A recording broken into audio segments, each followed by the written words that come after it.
Hello दोस्तों, welcome to our YouTube channel math with Manoj. जहां पर हमने कंपाउंड इंटरेस्ट की 3 वीडियो कंप्लीट कर ली है साथ मिलकर। और आज नई वीडियो और नए क्वेश्चन के साथ फिर हाजिर हैं। तो जो भी नए बच्चे हैं वो पीछे वाली वीडियो जरूर देख ले और चैनल को सब्सक्राइब करें। और इन सभी क्वेश्चन की पीडीएफ आपको नीचे डिस्क्रिप्शन से मिल जाएगी। आज का फर्स्ट क्वेश्चन है, यदि किसी धनराशि को निश्चित साधारण ब्याज की दर से निवेश किया जाता है तो 3 वर्ष में 225 रुपए ब्याज मिलता है। यदि उसी धनराशि को उसी दर से चक्रवृद्धि ब्याज पर 2 वर्ष के लिए निवेश किया जाए तो ब्याज 153 रुपए मिलता है। तो दर ज्ञात कीजिए। वैसे इसमें आपसे मूलधन भी पूछा जा सकता है। फिलहाल दर पूछिए तो हम दर बता देते हैं भाई। देखो, 3 साल साधारण ब्याज क्या होता है, हर साल के लिए बराबर होता है। तो 3 साल के लिए अगर साधारण ब्याज 225 रुपए है तो 1 साल के लिए साधारण ब्याज कितना हो जाएगा, 225/3। ठीक है, साधारण ब्याज हर साल बराबर रहता है।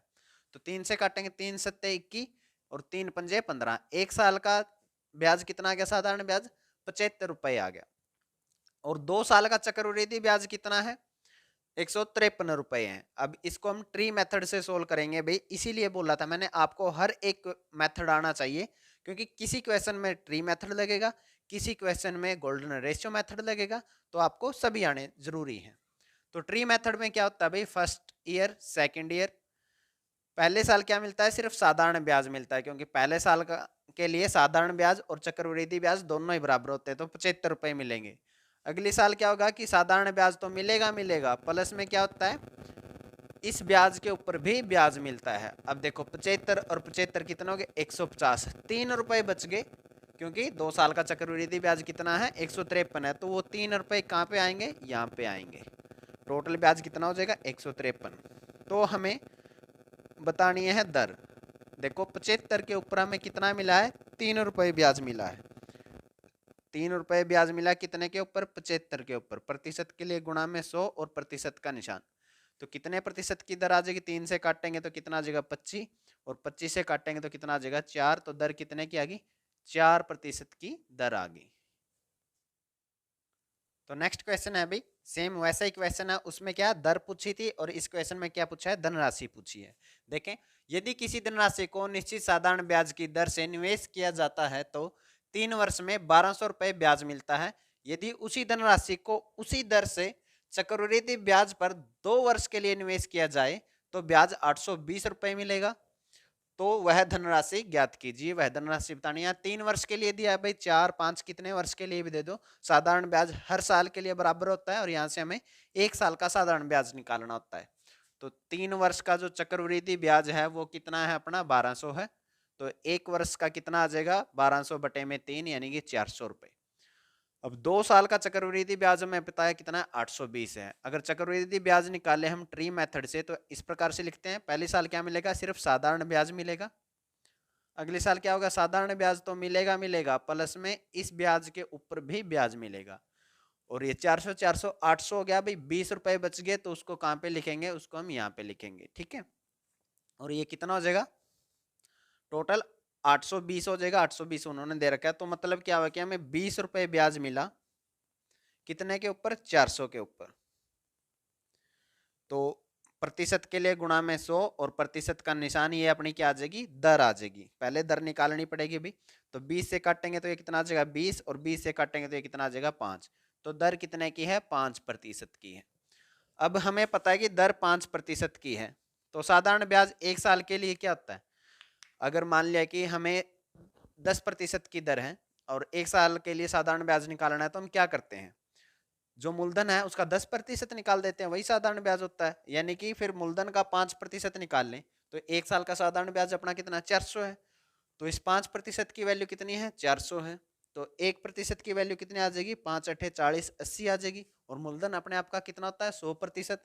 तो 100 की वैल्यू निकाल देंगे तो गुणा में 100, यानी कि मूलधन अपना कितना आ जाएगा, 8000 रुपए अपना क्या आ जाएगा, मूलधन आ जाएगा। नेक्स्ट क्वेश्चन है भाई, और ये वाला क्वेश्चन पीछे सीजीएल मेंस में आया है भी, पहले देखें। यदि किसी धनराशि को निश्चित साधारण ब्याज की दर से निवेश किया जाता है तो 4 वर्ष में 800 रुपए ब्याज मिलता है। यदि उसी धनराशि को उसी दर से चक्रवृद्धि ब्याज पर 3 वर्ष के लिए निवेश किया जाए तो ब्याज ₹662 मिलता है तो वह धनराशि ज्ञात कीजिए। पहले कितना था, 2 वर्ष के लिए चक्रवृद्धि ब्याज पर दे रखा था, तो वहां से तो आसानी से हो जाता था क्वेश्चन। इस क्वेश्चन को देखें भाई, 4 वर्ष के लिए साधारण ब्याज अपना कितना है, 800 है। तो 1 साल के लिए कितना आ जाएगा, 4 से डिवाइड कर देंगे, 200 आ जाएगा। अब अपने को पता है कि 3 साल के लिए चक्रवृद्धि ब्याज निकालना है, तो हम ट्री मेथड लगाएंगे। और एक पहली साल कितना मिलेगा, साधारण ब्याज मिलेगा भाई 200। अगली साल क्या मिलेगा, साधारण ब्याज मिलेगा प्लस में उसके ऊपर भी ब्याज मिलेगा, ठीक है, यहाँ पे कुछ नंबर आएगा। और तीसरी साल क्या होगा, साधारण ब्याज मिलेगा, फिर यहाँ पे कुछ ब्याज मिलेगा इन दोनों के ऊपर, और फिर यहाँ पे इस ब्याज के ऊपर भी ब्याज मिलेगा। यानी कि ये 3 जगह अपनी क्या बच गई, खाली बच गई। 2 साल के लिए होता था, एक जगह खाली होती, जितना भी डिफरेंस आता था वहां लिख लेते थे। तो ये कितना हो गया, ये तो 600 हो गया। अब बाकी कितना बचा, 62 बचा भाई, और 62 को हमने इनके अंदर फिल करना है। अब जिसने ट्री मेथड को ठीक से समझा है उसको पता है कि यहाँ पे जो भी नंबर आएगा उसका डबल नंबर यहाँ पे आएगा, ठीक है। यहाँ पे जो भी नंबर मैं लिखूंगा उसका डबल यहाँ पे आएगा। तो यहाँ पे मैं क्या लिखूं भाई, 62 को डिवाइड करना है तो हम ऐसे कर सकते हैं भाई, 20 और 20 का डबल 40, और जो भी बच गया वो बाद में। तो यहाँ पे अगर मैं 20 लिखता हूं तो यहाँ पे कितना आएगा, 40, और यहाँ पे कितना आएगा, 2। लेकिन ये ध्यान रखना है, 200 का जितने प्रतिशत ये है, 20 का उतना ही प्रतिशत यहाँ पे बढ़ना चाहिए। जैसे 200 का 10% 20 है, और 20 का फिर 10% आगे क्या है, 2 है, ठीक है। तो आप लोगों को ये जरूर चेक करना पड़ेगा। तो अब बात क्या हुई कि 20 के ऊपर अपने को कितना ब्याज मिला है, 2 ब्याज मिला है, कितने के ऊपर, 20 के ऊपर। प्रतिशत के लिए गुणा में 100 और प्रतिशत का निशान तो निकाल लेंगे, तो 20 से काट दो 5 और 5 दूनी 10, तो दर कितनी आ गई, 10%। अब दर किसके बराबर होती है, 1 साल के साधारण ब्याज के बराबर होती है भी। तो 10% की वैल्यू कितनी है, 200। 1 साल का साधारण ब्याज अपना कितना था, 200। और हमें क्या निकालना, मूलधन। मूलधन खुद का कितना आता है, 100%। तो 100% करने के लिए मैंने दोनों साइड 10 से गुणा कर दी, तो मूलधन अपना कितना आ जाएगा, 2000 रुपए। आप ऐसे भी सोल्व कर सकते हैं कि 10% की वैल्यू 200 है, 1% की वैल्यू 200 बटे में 10, और 100% की वैल्यू के लिए दोनों साइड 100 से गुणा कर दें। मतलब ये है कि इस साइड हमें 100 बनाना होता है। नेक्स्ट क्वेश्चन है अभी, इसे देखें। एक निश्चित धनराशि 10% चक्रवृद्धि ब्याज की दर से 2.5 वर्ष के लिए उधार दिया जाता है, तो मिश्रधन 6352.5 रुपए हो जाता है, तो मूलधन ज्ञात कीजिए। देखिए इसके अंदर दर बिल्कुल आसान सी दे रखी है, तो हम सिंपल ये काउंट कर सकते हैं कि कितने प्रतिशत ब्याज मिला। उसके बाद हम मिश्रधन के बराबर रख के क्वेश्चन को सोल्व कर सकते हैं। लेकिन यहीं पर अगर दर उठपटांग दी होती तो हम इसको दूसरे मेथड से करेंगे, जो हम नेक्स्ट क्वेश्चन में देखेंगे। इसको देखें, सिंपल हम क्या कर लें, पहली साल के लिए 10% है, दूसरी साल के लिए भी दर 10% है, और तीसरी साल पूरी नहीं हुई भाई, आधी है, यानी 2.5 यानी 2.5 वर्ष के लिए ब्याज पे है। तो 10% ना रह के आधी हो जाएगी 5%। 3 साल वाला मैंने फॉर्मूला आप लोगों को बताया। अभी आगे क्या है, दो दो के जोड़े बढ़ाएंगे, 100 प्लस में 50 हो जाएगा, 10 पंजे 50 प्लस में 10 पंजे 50 बटे में कितना आ जाएगा, 100, और प्लस में तीनों की गुणा कर देंगे, यानी कि 500 बटे में 10,000, ठीक है। ये टोटल प्रतिशत आ जाएगा भाई, इतने प्रतिशत उसको ब्याज मिलेगा। तो ये कितना हो गया, 25 प्लस में 200 बटे में 100, यानी कि 2 आ जाएगा, प्लस में 2 जीरो से 2 जीरो कट गई, और 0.05, यानी टोटल कितने प्रतिशत ब्याज मिलेगा उसको, 27.05% टोटल ब्याज मिला। मूलधन खुद का कितना होता है, 100%, और 27.05% उसको ब्याज मिल गया। तो टोटल मिश्रधन कितना हो गया भाई, 127.05 क्या हो गया, मिश्रधन हो गया, जिसकी वैल्यू अपने को कितनी दे रखी है, 6352.5, ठीक है। तो 1% की वैल्यू कितनी आ जाएगी, 6352.5 बटे में 127.05, और हमें मूलधन निकालना है। मूलधन खुद का कितना था, 100%, तो 100 से दोनों साइड गुणा कर देंगे, गुणा में 100, ठीक है। अब ये 2 दशमलव हटाएंगे भाई, यहाँ से 2 अंकों के आगे दशमलव था, 2 जीरो ऊपर चली जाएंगे, और ये 1 के आगे दशमलव था, तो इसको हटाएंगे तो 1 जीरो नीचे चली जाएगी, यानी 0 से 0 कैंसिल। इसको इससे काटेंगे तो कितने पे कटेगा ये भी, 5 पे कट जाएगा, पंजो पंजो 25, 5 से 35, और 5 दूनी 10 और 3 13, 5 और 1 6, 5 से कट गया तो अपना मूलधन कितना आ गया? 5,000 रुपए। तो अगर दर बिल्कुल आसान दे रखी है तो हम सिंपल ये कैलकुलेट कर लेंगे कितने प्रतिशत उसको ब्याज मिलेगा। नेक्स्ट क्वेश्चन है भाई, एक निश्चित धनराशि 14.28% चक्रवृद्धि ब्याज की दर से 2 वर्ष के लिए निवेश किया जाता है तो मिश्रधन 25,600 रुपए हो जाता है, तो मूलधन ज्ञात कीजिए। इससे पीछे वाला क्वेश्चन और इस क्वेश्चन की लैंग्वेज में थोड़ा सा भी फर्क नहीं है भाई, सेम है, लेकिन दोनों को करने का अलग अलग तरीका है।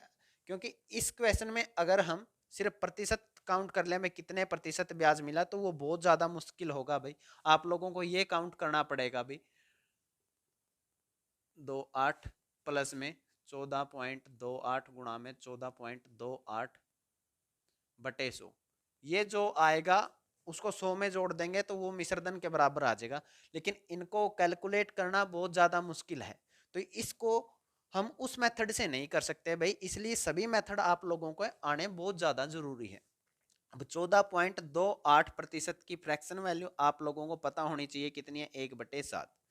तो मूलधन किसे मानेंगे हम? 7 की पावर जितने भी साल के लिए हमने निवेश किया है, कितने साल के लिए? 2, यानी कि अपना मूलधन कितना हो जाएगा? 49 रुपए हो जाएगा या 49 हो जाएगा।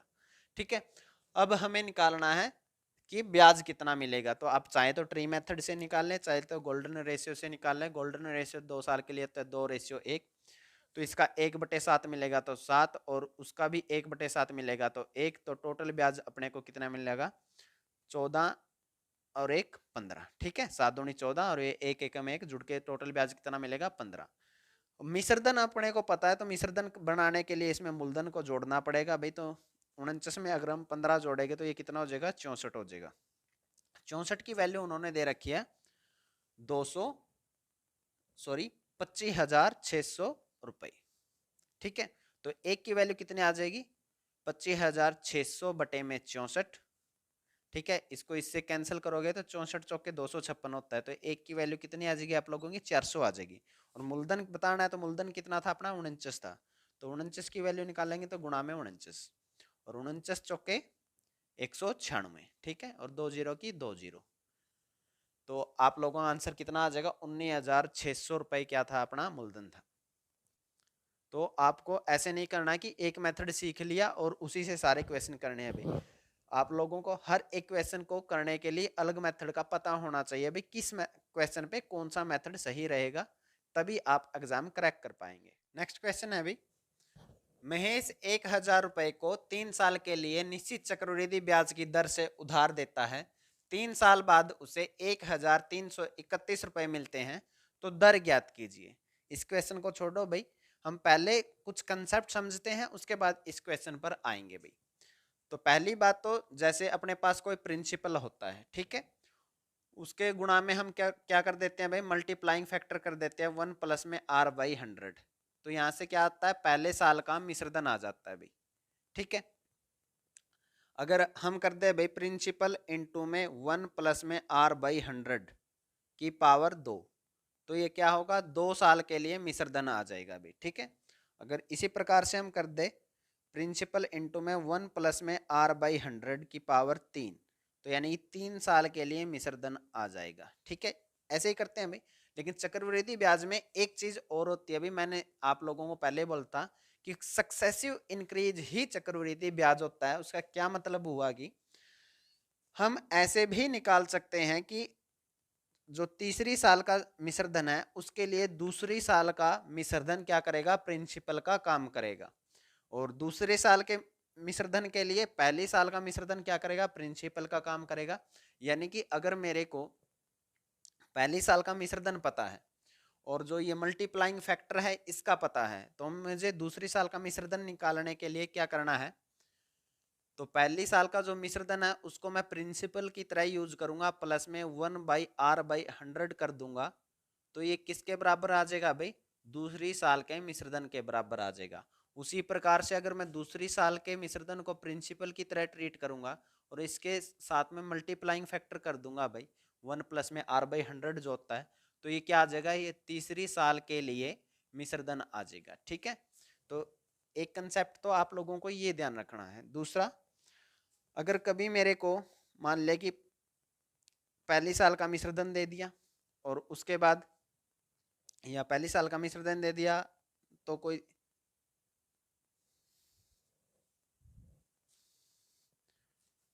और इसके साथ दूसरा कंसेप्ट जो ध्यान रखना है भाई, मान लिया कि मेरे को किसी भी साल के लिए मिश्रधन दे दिया, दूसरी साल का मिश्रधन दे दिया और फिर उसके बाद हमें मिश्रधन दे दिया 5वीं साल का, ठीक है, और मेरे को दर निकालनी है। तो गैप कितने का है? 3 साल का। तो मैं क्या करूंगा कि जो 5 साल का मिश्रधन है बटे में जो 2 साल का मिश्रधन है और इसका 1/, क्या कर दूंगा, 1/, क्यूब रूट कर दूंगा, क्योंकि डिफरेंस कितने का? 3 साल का है, ठीक है। इसी प्रकार से तो यहां से क्या आ जाएगा, जो भी आएगा तो नीचे वाला जो आएगा उसको मैं प्रिंसिपल मानूंगा, ऊपर वाला जो आएगा उसको मैं 1 साल का मिश्रधन मानूंगा और वहां से मैं दर निकाल सकता हूं। तो इसी प्रकार से अगर 2 साल के लिए निकालना है तो हम क्या कर देंगे, स्क्वायर रूट कर देंगे, यानी कि पावर क्या कर देंगे, 1/2 कर देंगे। अगर वही है 3 साल के लिए निकालना है तो हम क्या करेंगे, क्यूब रूट कर देंगे। अगर 4 साल के अंतर दे रखा है, ये अंतर है भाई, 2 साल का अंतर है, अगर प्रिंसिपल है और 2 साल के बाद का अमाउंट है तो अंतर कितने का हुआ, 2 साल का ही हुआ, तो हम क्या करेंगे, स्क्वायर रूट कर देंगे। अगर प्रिंसिपल है और 3 साल का मिश्रधन दे रखा है तो हम क्या कर देंगे, क्यूब रूट कर देंगे। उसी प्रकार से अगर प्रिंसिपल नहीं है, दूसरी साल का क्या है, मिश्रधन है और 5वीं साल का मिश्रधन है, तो भी डिफरेंस कितने का, 3 का, तो भी हम क्या करेंगे, क्यूब रूट करेंगे। 4 साल का डिफरेंस है तो हम क्या करेंगे, डबल स्क्वायर रूट कर देंगे, यानी पावर 1/4 कर देंगे। तो इससे हम क्या निकाल पाएंगे, दर निकाल पाएंगे। इसको नोट डाउन जरूर कर लें। तो अब इस क्वेश्चन को देखें भाई, इसमें क्या दे रखा है, मेरे को प्रिंसिपल दे रखा है और 3 साल का अमाउंट दे रखा है। तो डिफरेंस कितने का हुआ, 3 साल का। तो मुझे क्या करना है कि जो 3 साल का मिश्रधन है वो लिखना है, बटे में जो मेरा प्रिंसिपल है वो कितना है, 1000 है, वो लिखना है। और क्या करेंगे, इसका हम क्यूब रूट कर देंगे, पावर 1/3 कर देंगे। 1/3 करेंगे तो ये कितना आ जाएगा, 13 31 किसका क्यूब होता है, 11 का। आपको याद होने चाहिए भी कम से कम 20 तक के क्यूब और 30 तक के स्क्वायर और 30 तक की टेबल, तब आप कैलकुलेशन अच्छे से कर पाएंगे। और 1000 किसका क्यूब रूट होता है भाई, और 1000 किसका क्यूब होता है भाई, 10 का। तो अपना कितना आ गया, 11/10। मतलब क्या हुआ कि हमें एक ब्याज मिलता है 10 के ऊपर, प्रतिशत के लिए गुणा में 100 और प्रतिशत का निशान, तो दर कितनी आ जाएगी अपनी, 10% की क्या आ जाएगी, दर आ जाएगी। सिंपल सा क्वेश्चन बन गया अभी ये।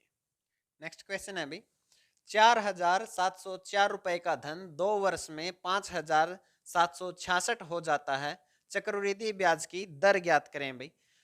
तो ये प्रिंसिपल है और ये 2 साल बाद का अमाउंट है, तो डिफरेंस कितने का हुआ, 2 साल का। तो हम क्या करेंगे, जो 2 साल का अमाउंट है बटे में प्रिंसिपल कितना है, 4704 रुपए, इसका क्या कर देंगे, 1/2 कर देंगे पावर, यानी स्क्वायर रूट कर देंगे भाई, क्योंकि डिफरेंस कितने का था, 2 साल का। तो पहले आप इसको काट लें भाई, उसके बाद स्क्वायर रूट लेना आसान होगा भाई। ये कितने से कट जाएगा, 6 से कट जाएगा, 6 से काट लो, 6 निम 54, छिक छिक 36, 6 एकम 6 और 6 सत्ते 42, 6 अठे 48 और 6 चौके 24, यानी कि आपका कितना आ गया, 961 बटे में 784 का स्क्वायर रूट, यानी पावर 1/2। ये किसका स्क्वायर होता है भाई, 961 31 का स्क्वायर होता है, और 784 किसका स्क्वायर होता है, 28 का। ये 28 से 31 हो गया, तो कितना, 3 ब्याज मिला कितने के ऊपर, 28 के ऊपर, प्रतिशत के लिए गुणा में 100 और प्रतिशत का निशान, तो दर कितने की आ जाएगी। इसको काट लेंगे भाई, तो काटेंगे तो 4 से काट लो, 4 पे आ गया 25 और 4 पे आ गया 7, 25 75 बटे में 7%। आगे सोल्व करोगे तो 7 एकम 7, ना जाने की 0, 5/7%, यानी 10 सही 5/7% अपनी क्या आ जाएगी, दर आ जाएगी। क्वेश्चन है भाई, एक निश्चित धनराशि 4 वर्षों में 54,000 हो जाती है और 7 वर्षों में 59,582 हो जाती है। यदि चक्रवृद्धि ब्याज वार्षिक संयोजित हो तो ब्याज की दर ज्ञात करें। तो ब्याज की दर हमने बतानी है भाई। देखो 4 साल का अमाउंट कितना है, 54,000 और 7 साल का अमाउंट कितना है, 59,582 रुपए, ठीक है। तो एक हमें क्या करना है, तो डिफरेंस कितने का हुआ, 3 साल का। तो हमें क्या करना है, क्यूब रूट। तो 59,582 डिवाइड में कितना भाई, 54,000 और इसका हम क्या कर देंगे, क्यूब रूट कर देंगे। अब सोल्व करने के लिए हमें क्या देखना भाई, तो हमें किसका क्यूब पता होगा भाई, इसका नीचे वाला आसान नंबर है तो इसको में से किसका क्यूब मेरे को पता होगा। अगर मैं इसको 27,000 कर देता हूं तो मेरे को पता चल जाएगा 27,000 किसका क्यूब होगा, 30 का क्यूब बनेगा भाई। तो मैं इसको वही बना लेता हूँ, 2 से डिवाइड कर देता हूँ भाई। होने का तो ये दोनों शायद किसी और नंबर से भी डिवाइड हो जाए, लेकिन मेरे को किससे करना है, 2 से, क्योंकि ये नीचे 27,000 हो जाएगा और वो मेरे को पता है किसका क्यूब है। तो 2 से आप काटेंगे तो कितना हो जाएगा, ये 27,000 हो जाएगा। और ये कट के कितना हो जाएगा, 2 दूनी 4, 2 नी में 18, 2 सत्ते 14, 2 नी में 18 और 2 एकम 2, ये कितना हो जाएगा 29,791। और ये कितना हो जाएगा 27,000। और इसका अब हमने क्या करना है, क्यूब रूट करना है। अब ये आइडिया कर सकते हैं भाई, नीचे वाला किसका है 30 का, 30 का क्यूब है। और ऊपर वाला किसका भाई, 27,000 से थोड़ा सा ज्यादा है। और अगर मैं 31 का क्यूब करूंगा भाई तो उसके पीछे भी कितना आएगा, एक ही आएगा यूनिट डिजिट, तो ये लगभग 29 का ही है फिर। तो ये लगभग फिर 31 का ही है क्यूब। तो यहाँ से आइडिया से भी कर सकते हैं। तो 31 आ गया, तो 30 के ऊपर 1 का ब्याज मिला हमें, 1 का ब्याज मिला, 30 के ऊपर प्रतिशत के लिए गुणा में 100 और प्रतिशत का निशान। तो दर कितनी आ जाएगी, 10/3%। कट के जो कितनी हो जाएगी, 3 सही 1/3% लिख लो, या 3.33%। वो तो जैसा ऑप्शन आपको मिले उसको टिक कर देना। तो आज के लिए इतना ही। उम्मीद है आपको सभी कंसेप्ट और सभी क्वेश्चन अच्छे से समझ आ रहे होंगे। अपनी नोटबुक साथ साथ बनाते रहें, और जो भी नए बच्चे चैनल पर आए हैं वो चैनल को सब्सक्राइब जरूर कर लें।